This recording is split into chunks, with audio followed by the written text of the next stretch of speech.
Those teal-green cabs suddenly all over Delhi and Gurgaon? They're not really about giving you a ride. They're the latest move in one of the wildest business stories on the planet. A man who started out selling instant noodles in Ukraine became the richest man in Southeast Asia and is now betting his entire fortune on a plan to conquer India's roads. And honestly, the plan is kind of genius. Let me tell you the whole story.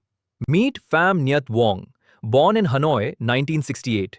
As a broke student in the Soviet Union, he borrowed money from friends and started making instant noodles in Ukraine. A brand called Mivina, and they blew up. Mivina basically became the noodle of post-Soviet Ukraine. Around 2010, he sold that noodle business to Nestle for about $150 million, took the cash home to Vietnam, and went a little crazy with it. He built Vingroup.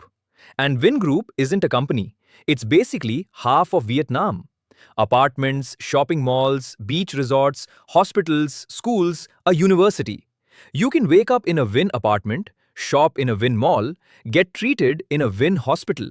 In 2013, he became Vietnam's very first billionaire.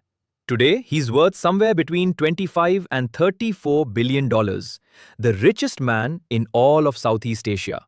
But he wasn't done. Because in 2017, he decided Vietnam needed something it had never had, its own car. He called it VinFast. And the pace was insane. He built a car factory from an empty patch of swamp in about 18 months.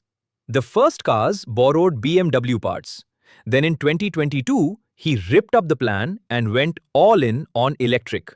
And in 2023, he took VinFast public on the American stock market.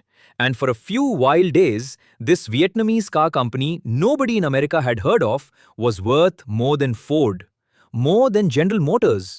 On paper, one of the most valuable car makers on earth. Fairy tale, right? Here's the problem. Almost nobody was actually buying the cars. So Vuong did something brilliant. Think about it. If people won't buy your car because they've never heard of it and never sat in one, how do you fix that? You put them in it anyway. You make it a taxi. So he started a second company, Green SM, the cab service. And here's the trick. He owns both. The company that makes the cars and the company that runs the cabs. So when Green SM buys thousands of VinFast cars, he's basically selling cars to himself. And every cab becomes a rolling showroom, putting his brand in front of millions who'd never have looked twice. In Vietnam, it worked. Within a year, Green SM ran 40% of all the taxis in the country. Then Laos, Indonesia, the Philippines, and now India, country number 5. And the beautiful part? It actually makes sense. A private car sits parked all day. A taxi runs non-stop. And that's exactly where electric wins. An EV costs maybe a rupee and a half a kilometer to run. A petrol car, 7 or 8. Taxis drive a ton, so the savings pile up fast. Wrap that in cabs that don't cancel on you, don't surge price you, and show up clean with a uniformed driver. As a passenger, it feels fantastic. So far, this is a beautiful story. A noodle guy outthinking the entire car industry.